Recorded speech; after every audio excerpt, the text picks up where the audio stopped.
Europe 1. Votre invité, Sonia Mabrouk, ce matin est un ancien ministre des Affaires étrangères et ancien Premier ministre. Bienvenue sur Europe 1 et bonjour Dominique de Villepin. Bonjour Sonia Mabrouk. Le président américain traite Poutine de criminel de guerre. Est-ce qu'on peut continuer à discuter avec quelqu'un que l'on qualifie de criminel de guerre ? Le crime commis contre le théâtre de Mariupol, comme beaucoup d'autres qui ont égrené les derniers jours, sont des crimes atroces. Et il est normal que la conscience internationale s'élève face à de tels crimes. Toute guerre est la marque d'un échec. Faut-il qu'un président, celui des États-Unis, rentre dans cette façon de dire et de parler? Est-ce que c'est son rôle? Pour être franc avec vous, je ne le crois pas. L'obsession d'un responsable, d'une très grande puissance, ou comme de toute autre puissance d'ailleurs, doit être de faire avancer la paix, d'obtenir un cessez-le-feu, d'arriver à des négociations de paix durables. Et d'ailleurs, le président français a bien montré cette importance des mots quand il a refusé de qualifier de dictateur le président russe. Une fois de plus, nous ne sommes pas dans ce temps-là, c'est le temps de l'histoire, c'est le temps du jugement. Nous sommes dans un moment où il faut mettre toutes nos forces au service du dénouement, d'un cessez-le-feu et d'une négociation. Guerre et diplomatie vont de pair. Toutefois, ce matin, dans Le Parisien, Jean-Yves Le Drian accuse la Russie de faire semblant de négocier. Monsieur de Villepin, on a envie de comprendre ce qui se passe parce que hier encore, il était question du statut de la neutralité de l'Ukraine sur la table des négociations. Et ce matin, voilà que, semble-t-il, la voie diplomatique semble boucher. Nous sommes dans un temps qui est difficile, une sorte d'entre-deux, un temps suspendu, où les combats continuent, les bombardements continuent, et en même temps, des négociations se nouent et il faut souhaiter qu'elles puissent se développer. C'est un processus long qui s'établit à partir d'un rapport de force. Et ce qui se joue sur le terrain, d'où le sentiment qu'on peut avoir de confusion, de contradiction, de révolte face à ce qui se passe, c'est justement ce rapport de force qui n'a sans doute pas atteint son point de maturité, à partir duquel Poutine peut dire « j'ai obtenu mes buts de guerre ». Et il y a une interrogation sur quels sont ces buts et où les Ukrainiens, forts de la formidable résistance qui est la leur, peuvent se dire il faut se résoudre à négocier, alors que certains pourraient rêver de défaire cette armée russe qui rencontre aujourd'hui, nous le savons tous, des difficultés. Donc chacun doit redescendre, si je puis dire, sur des positions qui permettent à la diplomatie de jouer son rôle. La diplomatie, c'est un processus très compliqué, parce que c'est un processus qui permet de passer d'un rapport de force sur le terrain, d'un rapport de violence sur le terrain, en procédurisant cette violence de façon à la transformer en énergie politique et diplomatique. Donc c'est une alchimie très complexe. Mais qui a la capacité de fabriquer cette alchimie, d'avoir à la fois ce rapport de force et de comprendre qu'il faut procédurer, comme vous le dites? Est-ce qu'il y a des pays qui pèsent davantage? Évidemment, absolument. On pense à la Chine tout de suite. Oui, c'est une question essentielle. Il y a d'abord un chemin que la Russie et l'Ukraine doivent faire dans leur tête pour savoir à quel moment et sur quelle base il est possible de s'entendre. Et puis, vous avez raison, il y a des pays médiateurs, des pays qui sont susceptibles de peser sur chacun des camps et qui peuvent essayer de forcer la négociation. Vous citez la Chine, je crois que c'est un des grands enjeux de cette bataille auquel nous assistons. C'est un grand enjeu à la fois sur le plan de l'aboutissement d'une négociation politique et c'est un grand enjeu aussi pour la définition du monde dans lequel nous entrons. Alors sur le plan de la définition de la négociation, aujourd'hui l'embarras, la difficulté des Russes les conduit à rechercher des soutiens. À partir du moment où les sanctions sont efficaces, où elles se resserrent, où l'économie russe rencontre de plus en plus de difficultés, Vladimir Poutine a un double problème, un problème pour son effort de guerre, il a 150 000 hommes sur le terrain, il n'a pas beaucoup de capacités supplémentaires, même si l'armée russe est plus importante, mais pas suffisamment de capacité opérationnelle sans recourir aux conscrits. Et nous savons que l'opinion publique russe, le comité des maires sont autant d'éléments qui font qu'un rejet fort est possible au sein de la société russe. Donc ça, c'est un premier élément. Il y a un deuxième élément, c'est que pour nourrir cet effort de guerre, il a besoin d'appui financier et seule la Chine, ou en tout cas la Chine est sans doute le principal allié et partenaire. Alors nous avons vu ce rapprochement entre la Russie et la Chine au fil des dernières années, et c'est sans doute un des échecs de la diplomatie occidentale que d'avoir permis une telle dérive. Et aujourd'hui, la Chine est devant un choix majeur qui l'engage pour longtemps. Est-ce que la Chine apporte aveuglément son soutien à la Russie ? Nous avons vu qu'elle s'est abstenue aux Nations Unies, donc c'est déjà un signe de son embarras stratégique. Ou alors, elle pousse plus loin les feux en pensant au monde d'après, et elle joue ce rôle de médiation pour encourager un processus de paix. Mais attendez, pour avoir la réponse, est-ce qu'il faudrait poser la question ? Quels sont les intérêts de la Chine ? Et alors, donc, vous pouvez nous dire vers quoi elle va et c'est en ça que la Chine hésite, parce que les intérêts de la Chine sur le plan économique et sur le plan stratégique, c'est de gagner du temps, c'est de renforcer son économie. La Chine est encore très imbriquée dans la mondialisation, elle n'est pas du tout dans un processus d'autonomie, comme l'est l'économie russe depuis déjà un certain nombre d'années. Donc elle a besoin du monde, et elle a besoin aujourd'hui de commercer avec le monde. À partir de là, le risque de bascule, c'est soit vers une partition du monde, donc un camp autoritaire qui se formerait avec la Russie, avec l'Iran, avec beaucoup d'autres pays. Le front des sanctionnés aussi. Un front du refus, un front de pays autoritaires, et de l'autre côté, un front occidental. Et c'est pour cela que j'appelle à une responsabilité diplomatique. Et on voit bien que l'enjeu diplomatique, c'est pas seulement aujourd'hui l'enjeu des négociations, c'est l'enjeu du monde de demain.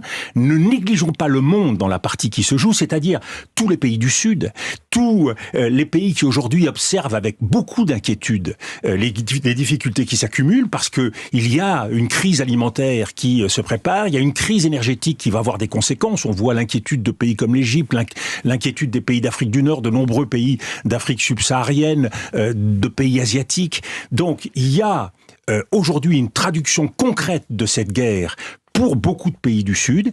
Et il y a aussi, et de ce point de vue-là, je trouve que nous surestimons nos forces. Il y a un sentiment, un désir de revanche très profond qui peut conduire de nombreux pays à se diriger plutôt vers ce camp des autoritaires. Quand un pays comme le Sénégal s'abstient aux Nations Unies, quand un pays comme l'Inde continue de commercer et négocie l'achat de produits énergétiques, d'hydrocarbures russes, on voit bien que le monde est partagé, le monde hésite. Et dans le fond, est-ce que nous rentrons dans une période où un nouveau rideau de fer va s'abattre sur la planète, avec des conséquences encore plus grandes, parce qu'il coupera le monde en deux?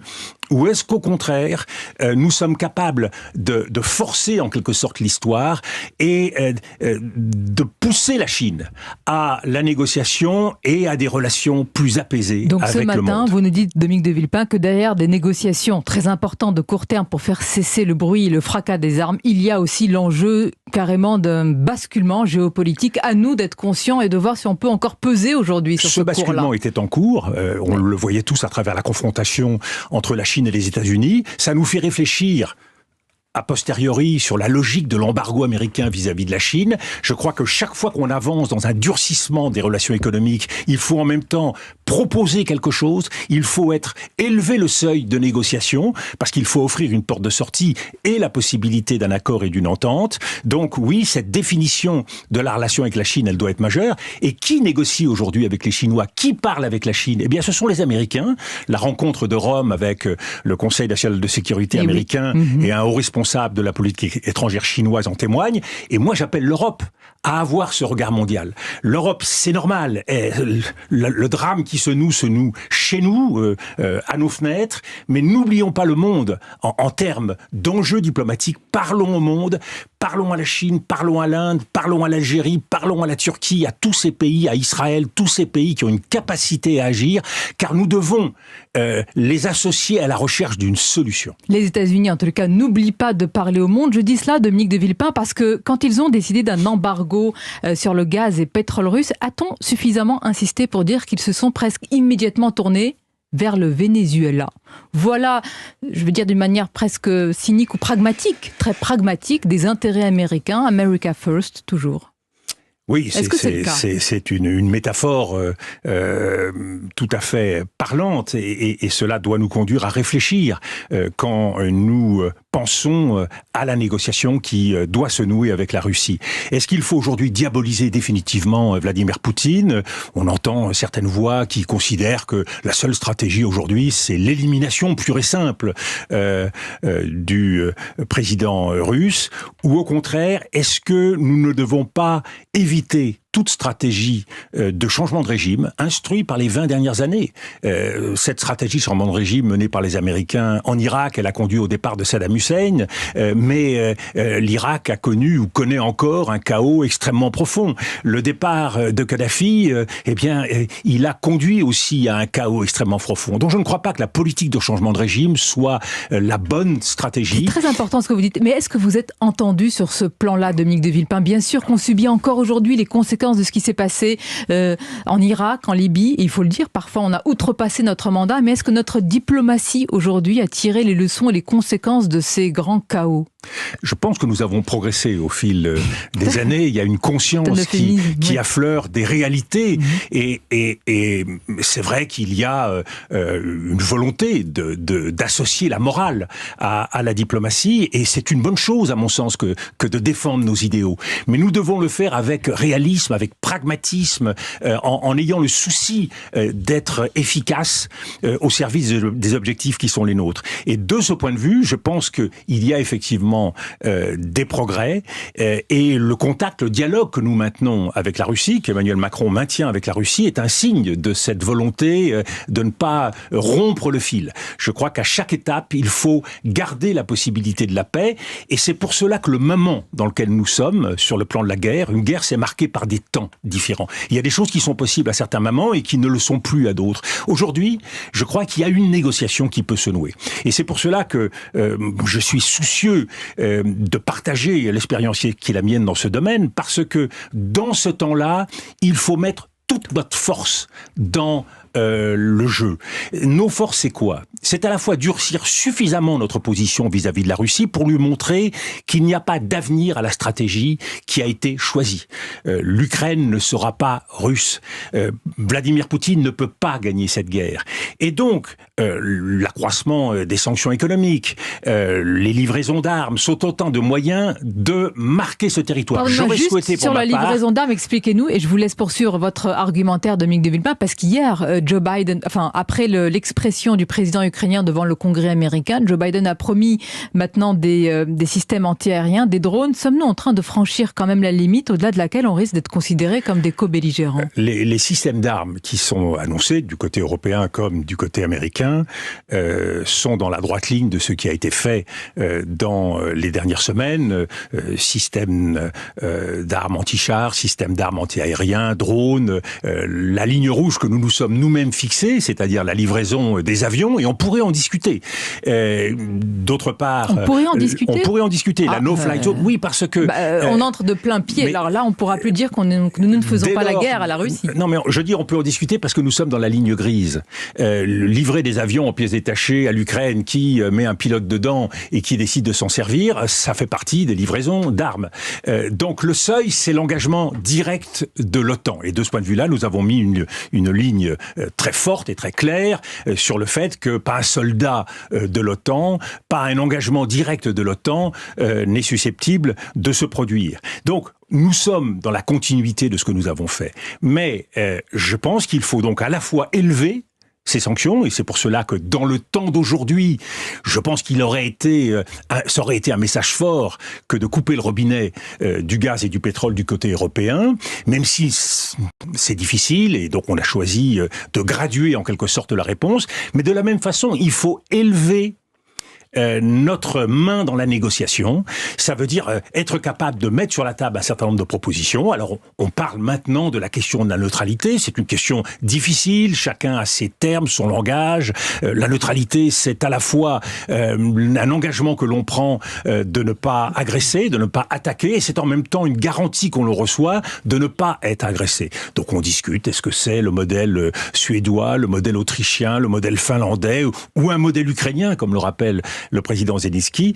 Ça fait partie de ces discussions indispensables, mais qui doivent être accélérées au maximum pour permettre la première étape dans tout processus de paix, qui est un cessez-le-feu. Quand on voit le drame de Mariupol, je crois qu'il y a urgence sur le terrain à arrêter les armes. Dominique de Villepin, on va poursuivre l'entretien. Restez avec nous, c'est passionnant de vous écouter sur cette lecture du monde et du basculement de l'histoire. On poursuit l'entretien avec vous, Dimitri. Courte pause et on revient dans un instant sur Europe 1, 8h28.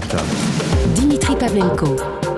Votre matinale info sur Europe 1. Dominique de Villepin, l'ancien Premier ministre, est l'invité d'Europe 1 jusqu'à 8h40. Sonia Mabrouk, vous êtes resté avec nous. Dominique de Villepin, vous disiez à l'instant, vous adressiez ce message à l'Europe. Parlons au monde.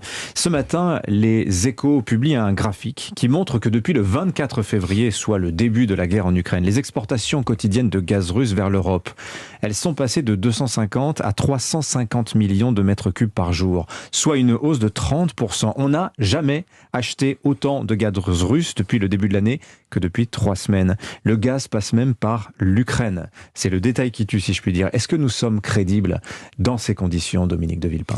Nous le serions davantage si nous étions capables de prendre une décision ferme et nette sur ce sujet. C'est à la fois difficile politiquement et compliqué techniquement.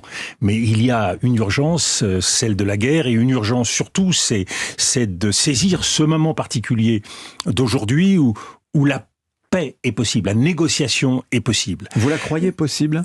Je la crois possible. Je termine sur votre question concernant le gaz et le pétrole. Le sommet de Versailles a choisi de privilégier l'unité des Européens. Et pour avoir été dans la position de responsabilité à la tête du gouvernement français, je sais que cette unité, elle est indispensable dans la phase actuelle.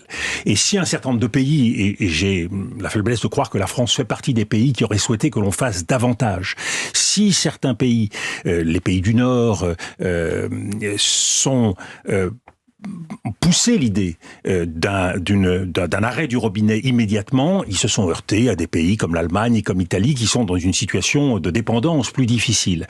Donc il faut arbitrer. L'Europe, c'est aujourd'hui cela. L'Europe, elle se fait. C'est vrai qu'elle avance, mais elle se fait. Et nous voyons là à quel point l'enjeu de constitution d'une puissance européenne est indispensable. Indispensable aujourd'hui, on le voit, pour peser sur un conflit. Indispensable demain pour être le pôle d'équilibre dans un monde qui, justement, a besoin d'un axe, a besoin de repères. C'est la vocation de l'Europe. L'Europe, elle fait à la fois beaucoup aujourd'hui et en même temps, on voit à quel point elle pourrait faire plus. Justement, faire plus, comment le chancelier allemand Olaf Scholz, ça a été clair, hein, les Allemands ne pourront pas consentir à cet embargo. Alors, on peut parler de la Lettonie, hein, dépendante à 100% du gaz russe. Et puis, Dominique de Villepin, on parle beaucoup d'une Europe puissante, de l'Europe de la défense. Les Allemands qui vont investir une somme considérable, là, dans les dépenses militaires, vont acheter des avions américains.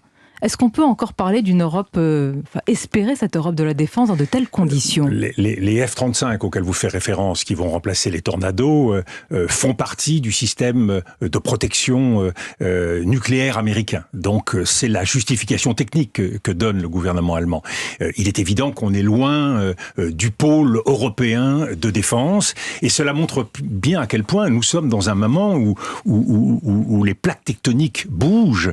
On rêve d'une Europe qui s'affirmerait, on est peut-être au contraire à la veille d'une Europe qui s'alignera encore davantage sur les États-Unis. Et c'est en ça que le moment diplomatique est essentiel, la bataille diplomatique est essentielle, rien n'est joué. Tout bouge, la poutre travaille, mais tout reste à faire. Et tout reste à faire pour gagner la paix, et tout reste à faire pour un monde qui soit plus sûr demain, à un moment où tous les acteurs sont en train de se positionner. C'est en cela que la bataille diplomatique que doit mener et que mène aujourd'hui le Quai d'Orsay comme la diplomatie européenne est essentielle, parce que nous représentons dans le monde une voie qui voudrait avancer vers un équilibre. Et de ce point de vue-là, l'expérience de la France est unique. Le Conseil de sécurité des Nations Unies doit voter demain un projet de résolution porté par la Russie pour, ne riez pas, l'accès à l'aide et à la protection des civils. On croit un peu rêver quand on lit cela, mais sérieusement, Dominique de Villepin, on se rappelle tous votre discours en 2003 pour dire non à la guerre en Irak. Est-ce qu'on peut encore attendre quelque chose aujourd'hui des Nations Unies dans cette guerre en Ukraine où l'on mesure une fois de plus l'impuissance de l'ONU ? Nous souffrons tous de voir les Nations Unies paralysées, et d'abord pour une raison simple, c'est que au Conseil de sécurité, parmi les 5 membres permanents, il y a la Russie qui dispose d'un droit de veto. Donc nous savons tous que ce système devra être corrigé, devra être réformé. Ça fait des années que la communauté internationale y travaille, sans succès malheureusement, mais ça fait partie des chantiers indispensables. Mais l'avantage, c'est que nous voyons au moins au Conseil de sécurité, et au moins dans le cadre des Nations Unies, les positions des uns et des autres.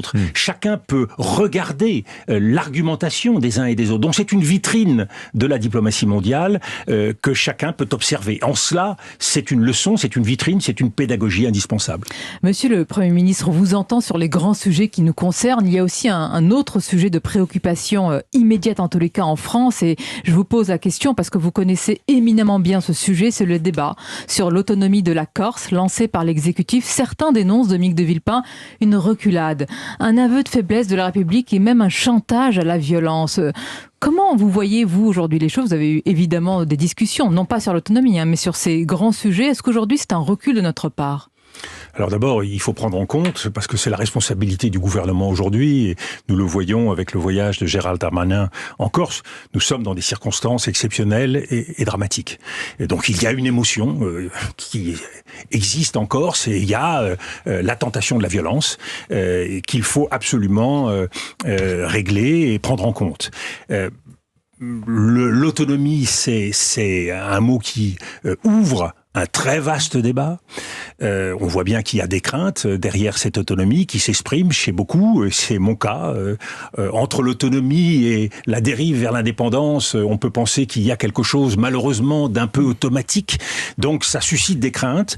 Et en même temps, il faut faire en sorte que la Corse et les Corses, et on voit bien le chemin qu'ils ont fait, de l'indépendance vers un nationalisme dans le cadre de la République. On voit bien qu'il y a quelque chose à trouver. Est-ce que la campagne électorale est le meilleur moment pour régler la question ? Sûrement pas. C'est un temps qui peut permettre malgré tout de poser des questions. Et le fait que ce débat s'ouvre entre les différents candidats, le fait qu'on puisse s'avancer vers la recherche d'une solution optimale, me paraît une bonne chose. Ouvrir le débat, certainement pas le fermer, et certainement pas faire des promesses qu'on ne pourra pas tenir ou qu'on ne voudra pas tenir. Merci Dominique de Villepin. C'est moi qui vous remercie. Merci pour ce temps accordé.